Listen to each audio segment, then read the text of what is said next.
नमस्कार, आप देख रहे हैं जन टीवी और मैं आपके साथ आकांक्षा पारिक। खबरों की शुरुआत से पहले एक नजर हेडलाइंस पर। उपराष्ट्रपति का उत्तराखंड दौरा, कैंची धाम में बाबा नीम करौली के किए दर्शन, राज्यपाल और मंत्री गणेश जोशी ने किया स्वागत।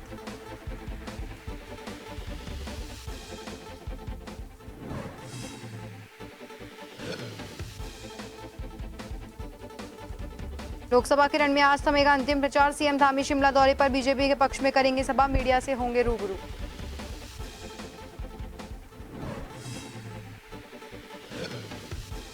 मतगणना की तैयारियों पर देहरादून में बैठक, जिला कलेक्टर ने अधिकारियों और राजनीतिक दलों को दिए निर्देश, काउंटिंग की मॉनिटरिंग के लिए कांग्रेस ने बनाई रणनीति।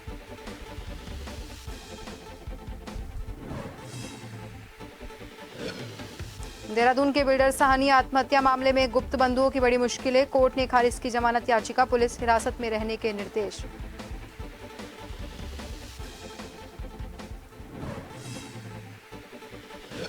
और उत्तराखंड में जल्द दस्तक देगा मानसून, सीएम धामी ने आपदा विभाग की बैठक में पहले ही दिए निर्देश, सीजन की तैयारियों में जुटे सचिव और अधिकारी।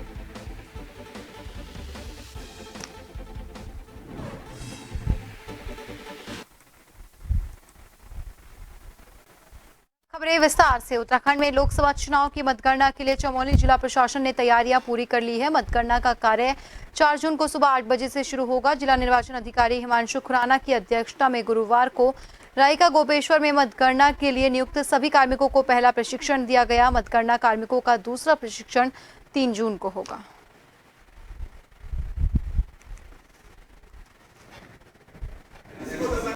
ये लोकसभा सामान्य निर्वाचन में 4 जून को मतगणना प्रक्रिया संपन्न की जाएगी। उसके क्रम में आज 30 मई को प्रथम प्रशिक्षण आयोजित किया गया। इसके बाद द्वितीय प्रशिक्षण हमारा 3 जून को होगा और उसके पश्चात 4 जून को मतगणना की कार्रवाई की जाएगी। उत्तराखंड के रामनगर में गुरुवार को पूर्व विधायक रणजीत सिंह रावत के नेतृत्व में बिजली कटौती को लेकर विरोध प्रदर्शन किया। अधिशासी अभियंता के माध्यम से प्रदेश के मुख्यमंत्री को ज्ञापन देकर कटौती नहीं करने को लेकर ज्ञापन दिया। पूर्व विधायक रणजीत सिंह रावत ने कहा कि प्रदेश सरकार अखबारों में झूठे विज्ञापन छापकर जनता को गुमराह कर रही है। साथ ही कहा, सरकार एक तरफ उत्तराखंड में 24 घंटे बिजली देने का दावा कर रही है तो वहीं रामनगर शहर के साथ ही विभिन्न ग्रामीण क्षेत्रों में विद्युत कटौती से लोगों का जीना मुश्किल हो गया। प्रदेश सरकार से शीघ्र इस अघोषित बिजली कटौती को समाप्त किए जाने की मांग है और मांग पूरी न होने पर उग्र आंदोलन करने की चेतावनी भी दी है।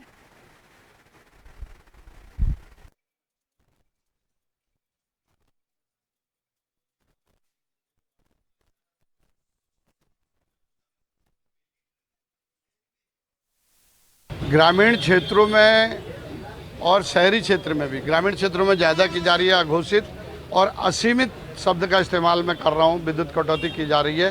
कल रात से अभी तक बिजली जो है ग्रामीण क्षेत्र में नहीं है। ख़ास तौर पे अगर आप चिल्किया फीडर से जो क्षेत्र को आपूर्ति की जाती है वहाँ बिजली नहीं है और कहा जा रहा है अभी 4-5 घंटे और नहीं आएगी। और ये आज का नहीं, रोज़ का हाल है। 5 से 8-8 घंटे तक विद्युत कटौती की जा रही है और तो नौतपा चल रहा है और नौतपा को भी दुगना जो है बिजली विभाग ने तपा दिया है, उत्तराखंड सरकार ने तपा दिया है कि बिजली ही नहीं दे रहे हैं। तो ये सरासर लोगों के साथ अत्याचार है, धोखा है और जो है फरेब है। हिंदी पत्रकारिता दिवस के मौके पर विचार गोष्ठी का आयोजन किया गया, जिसमें वक्ताओं ने पत्रकारिता के बदलते हुए परिवेश को लेकर अपने विचार रखे और पत्रकारों का सम्मान किया। इस दौरान समाज सेवी राजन गोयल और शिक्षक अश्विनी गुप्ता ने अपने विचार रखते हुए कहा कि देश की आज़ादी से लेकर देश के विकास में समाज को एक नई दिशा और दशा प्रदान करने में पत्रकारों की अहम भूमिका रही है।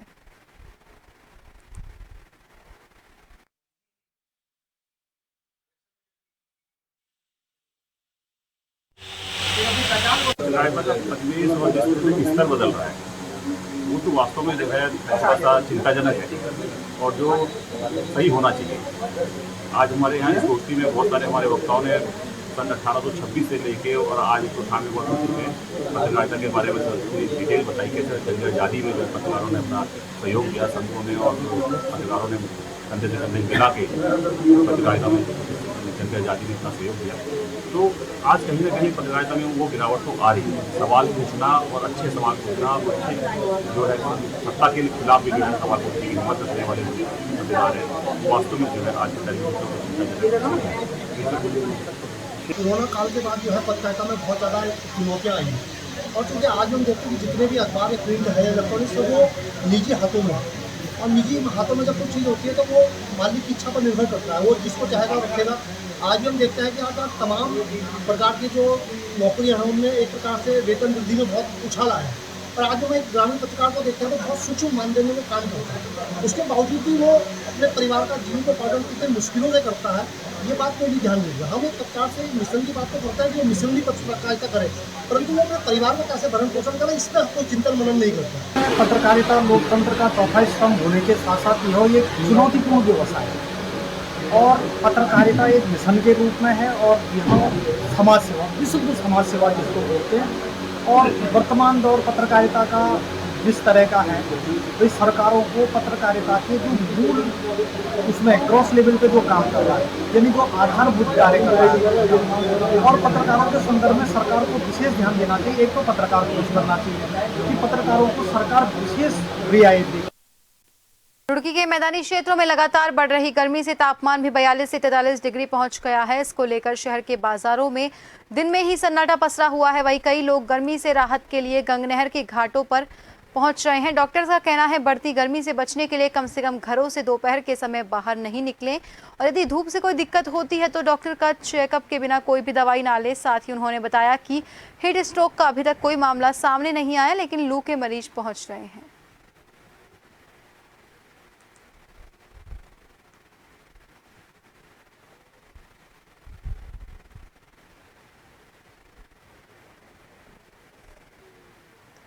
गुरुवार को लोहाघाट के देवराली बैंड के पास किसी अराजक तत्व के द्वारा जंगल में आग लगा दी गई। देखते ही देखते आग जंगल में फैल गई। ग्रामीणों के द्वारा वन विभाग को सूचना दी गई। सूचना पर वन विभाग और फायर विभाग की संयुक्त टीम मौके पर पहुंची। फायर टीम के द्वारा पानी डालकर आग पर काबू पाया गया। आग से वन संपदा को काफी नुकसान पहुंचा है, लेकिन वन विभाग की तत्काल कार्रवाई से जंगल को काफी बड़े नुकसान से समय रहते बचा लिया गया।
और अब आपको सीधा ले चलते हैं राजस्थान के जयपुर, जहां पर एक 9 महीने के बच्चे गायब होने के मामले में पुलिसकर्मी मामले को लेकर प्रेस कॉन्फ्रेंस कर रहे हैं और उसका खुलासा कर रहे हैं।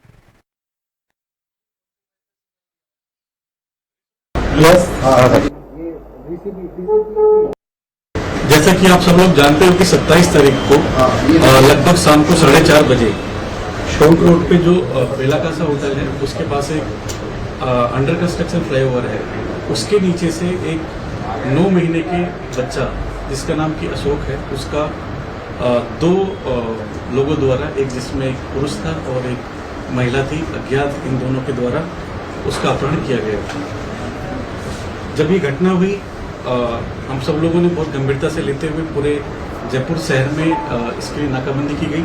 पूरा सर्च अभियान पूरे जयपुर शहर में चलाया गया और इसके लिए कई विशेष टीमों का गठन जो है हमारे ईस्ट जिले में भी और सीपी साहब के लेवल पे भी, आयुक्तालय के लेवल पे भी किया गया। हमारी डीएसटी टीम, सीएसटी की टीम और जो तकनीकी टीम है और जो साइबर सेल की टीम है, सभी को एक्टिव किया गया। हमारे लोगों ने कम से कम 500 कैमरे चेक किए, 500 सीसीटीवी कैमरे चेक किए, उनको पूरा रूट पता करने की कोशिश की। लगातार 3 दिन से हमारी ये डिफरेंट टीम्स जो काम कर रही थी। इसके अलावा जो हमारी तकनीकी टीम थी वो भी और जो साइबर टीम थी वो लोग भी पूरी तरह एक्टिव थे। उन्होंने भी वहाँ का जो भी बीटीएस का डाटा था उसका पूरा एनालिसिस करके और लगभग 3 लाख नंबरों का एनालिसिस हमारी टीम के द्वारा किया गया, क्योंकि जो ये मुलजिम है वहाँ पे 2-3 दिन से उनका लगातार मूवमेंट था। तो उनका जिस भी टाइम पे उनका मूवमेंट था उसके दौरान का हर एक बीटीएस का डाटा वहाँ से उठाया गया, काफ़ी सारे नंबरों का एनालिसिस किया गया और हमारी तकनीकी टीम ने बहुत अच्छा इनपुट इस पूरे मामले में दिया। उन सब इनपुट्स के आधार पर हमने 2 लोगों को अरेस्ट किया है, जिनका नाम है, एक तो रमेश कुमार पिनारा जो कि गांव मुंडली तुंगा थाना क्षेत्र का रहने वाला है, और उसकी पत्नी पायल मुंडली तुंगा क्षेत्र की रहने वाली। इन दोनों को हमने अरेस्ट किया है और इनसे ही हमने बच्चे को बरामद भी किया है। इसमें एक कहानी ये निकल के आई है कि ये जो रमेश है इसकी पहली पत्नी से इसको 4 बच्चियां थी। इसका पहली पत्नी के साथ संबंध विच्छेद हो चुका है, तलाक हो चुका है, अब उसके साथ में नहीं रहता है। पायल जो है इसकी दूसरी पत्नी है, लगभग 7 साल पहले इसको नाते से लेके आया था। इन दोनों ने 7 वर्ष बीतने के बावजूद भी इन दोनों को 7 वर्ष तक कोई संतान की प्राप्ति नहीं हुई। इन्होंने आईवीएफ के थ्रू भी कोशिश की, लेकिन संतान की प्राप्ति इन लोगों को नहीं हुई। कुछ दिन पहले ये दुर्गापुरा की तरफ ये दोनों पति पत्नी जा रहे थे, तब हम लोगों ने ये फ्लाईओवर के नीचे बच्चों को खेलते हुए देखा। तो ये लोग वहाँ पे रुके, बच्चों से बातचीत की, उनके माता पिता वगैरह से बातचीत की और धीरे धीरे मेलजोल बढ़ाया। 3-4 दिन तक वो लोग यहाँ पे लगातार आते रहे, रैकी की प्रॉपर। और जैसे ही 27 तारीख को इनको ठीक मौका मिला, क्योंकि इस बच्चे के माता पिता ऊपर वो फ्लाईओवर पे काम कर रहे थे, नीचे ही अकेले बच्चा था, इसके साथ में इसका भाई भी था जो 3-4 साल का। तो जैसे ही इनको मौका मिला ये लेकर उसका अपहरण कर ले गए। तो हमारी इन सभी टीमों ने लगातार मेहनत करके और आज इन दोनों लोगों को अरेस्ट किया है और सकुशल हमने बच्चे को जो है बरामद किया। Thank you.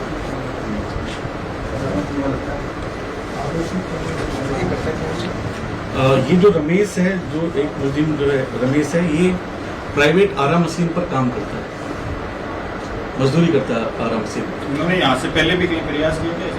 अब तक तो पहले कई प्रयास के सामने नहीं आया है। इसी में ये लोग लगातार 3-4 दिन तक रैकी करते रहे जब उन्होंने बच्चे को यहाँ पे। सर गोद भी लेने की एक वो है प्रक्रिया, तो ये गोद वाला सिस्टम क्यों नहीं चुना इसने पकड़ने की वजह? ये भी हम इनसे पूछताछ करेंगे। B2B बाईपास भी क्यों इन्होंने? ये वहाँ से निकल रहे थे, दुर्गापुरा की तरफ जा रहे थे, इनकी कोई रिश्तेदारी है उधर, तो उन्होंने देखा वहाँ पे 4-5 बच्चों को खेलते हुए, तो तब वहाँ पे चले गए और लगातार 2-3 दिन आए वहाँ पे, उनसे मेलजोल बढ़ाया। बच्चा भी सर चिन्हित किया कि इन्होंने इस दौरान में इसी बच्चे को अपने को अपहरण किया? ये बच्चा था वहाँ पे, इसका एक बड़ा भाई था, लगभग 4-5 साल का। 3-4 दिन के अंदर जैसे 5-7 बच्चे जो थे उनमें से भाई इस बच्चे को चिन्हित किया उन्होंने?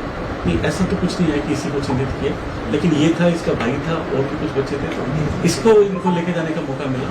इसको लेकर रिकवर इनके घर से ये मैं बताता हूँ कि इसका जो गांव है मुंडली है, तुंगा थाना क्षेत्र का, लेकिन ये लोग इस बच्चे को अपने गांव न ले जाके इन्होंने दौसा में एक किराए का कमरा लिया और इस महिला के साथ में उस बच्चे को वहाँ पे रखा। तो किराया भी साजिश के तहत अभी लिया सर या ये अभी कुछ दिन पहले लिया, इसी बच्चे को वहाँ पे 200 बाइक से लेके गए? यस, बाइक से ये दोनों लोग। इसके बाद मालवीय नगर और फिर MI रोड, ओल्ड सिटी होते हुए घाटी गुणेश्वर, फिर इधर की तरफ ये इन्होंने इनको पकड़े जाने का भी कहा था कि हाँ। खंड में चारधाम यात्रा के शुरू होने के साथ ही फर्जी रजिस्ट्रेशन और फर्जी हेली टिकट बुकिंग की घटनाएं भी सामने आ रही है। अभी तक के करीब 70 फर्जी वेबसाइटों को बंद कर दिया गया है। सचिव यूकाडा सी रविशंकर ने कहा कि लोगों को फर्जीवाड़े से बचाने के लिए विभाग द्वारा लगातार प्रचार प्रसार किए जा रहे हैं। साथ ही उन्होंने लोगों से आगाह करते हुए कहा कि जो लोग भी हेली सेवा के लिए टिकट बुक करते हैं वो IRTC वेबसाइट से ही टिकट बुक करें, किसी भी लालच में आकर दूसरे साइट से टिकट बुक ना करें। कई सारा फर्जी वेबसाइट्स समय समय पर लोग बनाते जाते हैं, तो उसमें लगभग अभी तक 70 वेबसाइट्स को जो है बंद किया गया है STF के माध्यम से, पुलिस डिपार्टमेंट के माध्यम से। और प्रचार प्रसार जो है हम लोग नेशनल एडिशन में पेपर में भी जो है 2-3 बार एडवर्टाइजमेंट दिया है कि इस पर केवल आपका IRCTC वेबसाइट से बुक करें, किसी और एजेंट या किसी और दलालों के माध्यम से बिल्कुल टिकट ना खरीदें करके बताते हैं, फिर भी जो है लोग कभी इसके लिए शिकार हो जाते हैं। तो वहाँ पे हमारा हेलीपैड पहुँचने पर उनका जो है फेक टिकट पता चल जाता है कि जब हम लोग QR कोड स्कैन करते हैं। तो जैसे जैसे जितना प्रकरण अभी इस सीज़न में आया है वो हम लोग तुरंत पुलिस डिपार्टमेंट को जो है सूचित कर देते हैं। तो पुलिस डिपार्टमेंट वो संबंधित व्यक्ति से शिकायत दर्ज करा करके उसमें इन्वेस्टिगेशन करके कार्रवाई करते हैं। चारधाम यात्रा के लिए इस साल बड़ी संख्या में श्रद्धालु देवभूमि उत्तराखंड पहुंच रहे हैं। हालांकि ज्यादा संख्या में लोगों का यहां पहुंचना सरकार के लिए चुनौती भी साबित हो रहा है। चारधाम यात्रा के ऑफलाइन रजिस्ट्रेशन बंद होने के कारण तीर्थयात्रियों को हरिद्वार और ऋषिकेश में ही रोका जा रहा है। इसके चलते हजारों यात्री ऋषिकेश हरिद्वार में फंसे हुए हैं। हालांकि श्रद्धालुओं को हो रही दिक्कतों का निवारण करने के लिए सरकार तमाम कोशिश कर रही है। देहरादून जिलाधिकारी सोनिका ने इसको लेकर जानकारी दी और कहा कि चारधाम में जो यात्रीगण आ रहे हैं उनके लिए पूरी तरीके से व्यवस्था की जा रही है।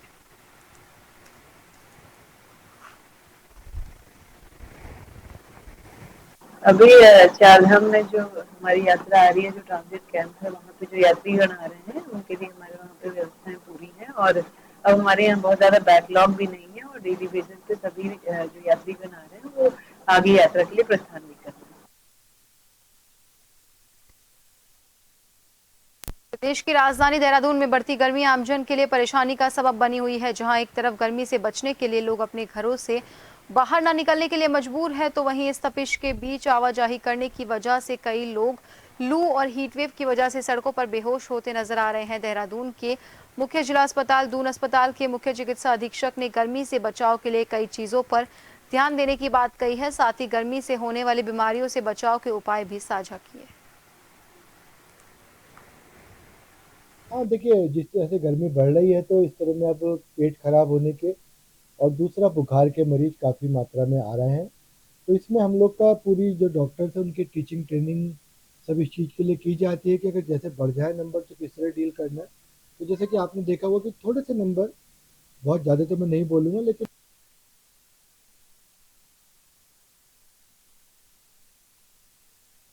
जिनमें लूज मोशन है, वोमिटिंग है, डायरिया, ये सब केस है। दूसरा हल्के बुखार, इसमें अभी बहुत ज़्यादा बुखार, 1 या 2 केस मलेरिया के, 1-2 केस चिकनगुनिया के हमारे पास आए। अभी तक डेंगू का कोई भी केस नहीं आया। जिले के पर्यटन नगरी रानीखेत विधानसभा में रानीखेत विधायक डॉक्टर प्रमोद नैनवाल ने गोविंद सिंह मेहरा राजकीय चिकित्सालय रानीखेत और समस्त वार्ड स्टोर रूम का औचक निरीक्षण किया। उन्होंने चिकित्सालय में भर्ती मरीजों का हाल जाना और वहां मिलने वाली सुविधाओं की जानकारी ली। इसके साथ ही रानीखेत विधायक डॉक्टर प्रमोद नैनवाल ने चिकित्सालय की स्वच्छता व्यवस्था का निरीक्षण किया। साथ ही CMS को निर्देशित स्वच्छता का विशेष ध्यान रखने के निर्देश दिए। CMS और चिकित्सकों की बैठक में कहा कि मरीजों को बाहर की दवा न लिखी जाए, मरीजों को अस्पताल में उपलब्ध दवाएं और अन्य सुविधा ही दी जाए।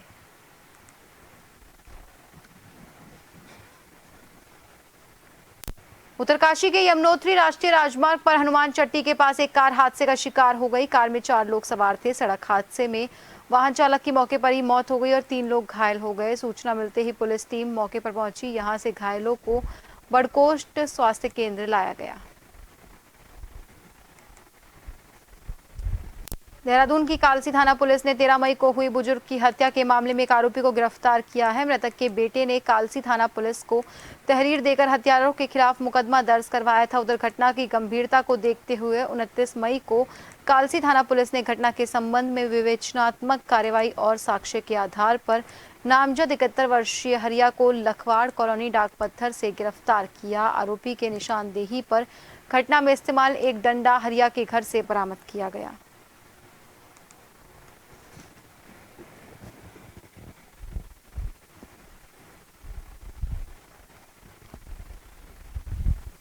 थाना कालसी क्षेत्र अंदर ग्राम रूपो निवासी खजान सिंह द्वारा दिनांक 16 मई को एक तहरीर थाने पे दी गई कि उनके पिता आषाढ़ की हत्या उनके पड़ोसी हरिया आदि द्वारा की गई है। इस संबंध में थाना कालसी पे धारा 302 के अंदर अभियोग पंजीकृत किया गया था, जिसकी विवेचना थानाध्यक्ष श्री वैभव गुप्ता द्वारा की गई और विवेचना के दौरान उन्होंने पाया कि आषाढ़ जो कि हरिया की पत्नी के संग कुछ गलत काम कर रहा था, तो इसको देखते हुए उन दोनों की हाथापाई हुई और हरिया ने आषाढ़ के सिर पे लाठी से प्रहार कर दिया और भाग गया था वो। तो आज उसे हरिया को लखवाड़ कॉलोनी डाकपत्थर से गिरफ्तार किया गया और उससे जो हत्या में प्रयुक्त लाठी है वो भी बरामद कर ली गई है।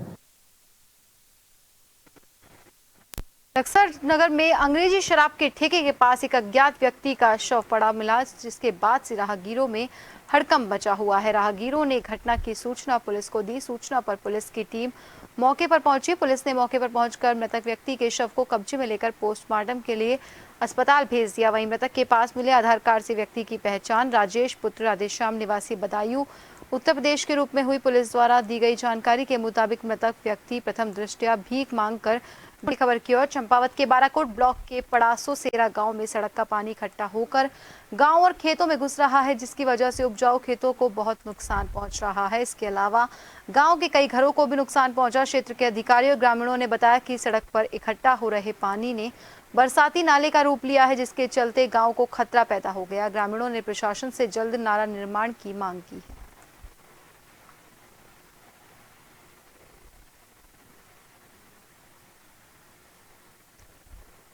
नशे का आदि युवक और उसके परिजनों के बीच पैसे को लेकर विवाद हो गया। विवाद में एक भाई ने दूसरे भाई पर ईंट से हमला करके उसे मौत के घाट उतार दिया। सूचना मिलने के बाद पुलिस मौके पर पहुंची और आरोपी भाई की तलाश शुरू की। बताया जा रहा है आरोपी ने अपनी मां से 5,000 रुपए मांगे थे। मां के पास न होने के कारण उसने पैसे देने से मना कर दिया, जिससे आरोपी ने अपनी मां और भाई के साथ मारपीट शुरू की। बहरहाल मामले में पुलिस आरोपी भाई की गिरफ्तारी में जुट गई है।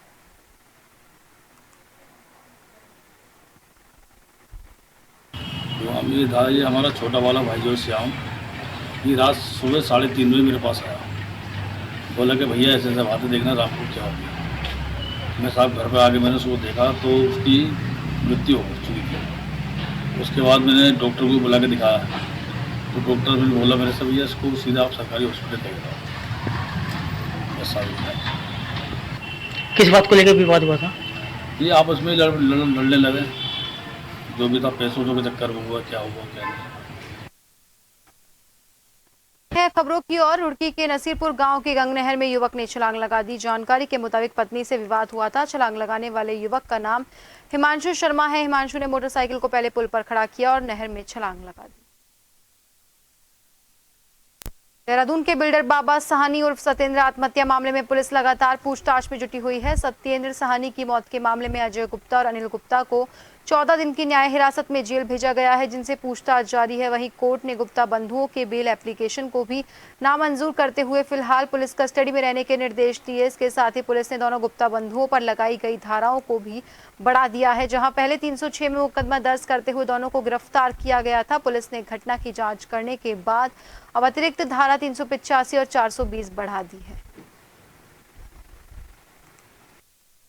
शायद चाहे वो सुसाइड नोट के माध्यम से हो, जो उनके परिवारजन या अन्य जो उनके परिचित जो बिजनेस पार्टनर्स थे, उनके बयानों के आधार पर जो साक्ष्य थे उसके आधार पर 2 लोग की गिरफ्तारी हो चुकी थी, जिसमें माननीय न्यायालय में रिमांड पर वो अभी न्यायिक हिरासत में है। साथ ही साथ एक प्रार्थना पत्र उनके द्वारा पूर्व में मुझे प्रेषित किया गया था, जिसकी जांच जो है मैंने एसपी सिटी को मार्ग करी थी। इसी दौरान ये घटनाक्रम सुसाइड का ये घटनाक्रम भी हुआ था। तो जांच में चूंकि वो प्रचलित थी, जांच में कुछ लोगों के बयान उसमें शेष रह गए थे, वो सभी के बयान दर्ज कर लिए गए। बयान के आधार पर जो रिपोर्ट सबमिट हुई उसके आधार पर जो तथ्य आए हैं उसको विवेचना में सम्मिलित करने के आदेश निर्गत कर दिए गए हैं और उन साक्ष्यों के आधार पर इसमें धारा जो है 300। उत्तराखंड में अगले महीने के मिड के बाद मानसून के आने की संभावना है। इसको देखते हुए आपदा विभाग ने अपनी तैयारी भी शुरू कर दी है। उत्तराखंड में बारिश की वजह से कई प्राकृतिक आपदाएं आने की संभावना बनी रहती है। मुख्यमंत्री पुष्कर सिंह धामी ने भी आपदा विभाग की मीटिंग कर सारे विभाग के संबंधित अधिकारियों को दिशा निर्देश दिए जा चुके हैं। आपदा सचिव डॉक्टर रंजीत कुमार सिन्हा ने कहा कि इस बार मानसून औसत से ऊपर रहने की संभावना है और इसको देखते हुए आपदा विभाग नॉर्मल तैयारी के साथ साथ एक विशेष तैयारी भी कर रहा है, जिससे आपदा के समय निपटा जा सके। का फोरकास्ट है अगले कुछ महीनों के लिए, उसमें ये है कि मानसून नॉर्मल से अबव रहने वाली है। अब इसमें जब हम इसको जो अभी वेदर का पैटर्न देख रहे हैं, उसमें हमारा अनुमान ये है कि मानसून ओवरऑल तो मानसून नॉर्मल से एवरेज रहेगी, लेकिन बीच में ड्राई स्पेल्स भी आने की संभावना है, जैसा कि हीट वेव का भी चल रहा है। उसमें ये हम अनुमान लगा रहे हैं कि कुछ समय ऐसा आएगा जिसमें बहुत ज़्यादा बारिश होगी, ऐसे कारण डैमेजेस भी होंगे। उस हिसाब से हमने मैन पावर और इक्विपमेंट का डिप्लॉयमेंट हमने कर दिया है। माननीय मुख्यमंत्री जी की अध्यक्षता में एक मीटिंग भी हुई थी सारे एजेंसीज की, सारे डिपार्टमेंट्स की, उसमें सबको आवश्यक निर्देश दे दिए गए। जून को लोकसभा चुनावों के लिए पूरे देश में मतगणना होनी है और ऐसे में निर्वाचन विभाग ने पूरी तैयारियां कर ली है। बता दें कि निर्वाचन आयोग ने अपनी सभी तैयारियां पूरी कर ली है। मतदान के दौरान जिन कर्मचारियों की ड्यूटी है उन्हें रैंडमाइजेशन का काम चल रहा है, वहीं पहले दौर का काम पूरा हो गया और अब सेकंड फेज में कर्मचारियों को 2 जून को ड्यूटी के लिए ट्रेनिंग दी जाएगी। प्रदेश के अपर मुख्य निर्वाचन अधिकारी विजय कुमार जगदंडे ने बताया कि 4 जून को प्रदेश भर में सुबह 8 बजे से मतगणना शुरू होगी।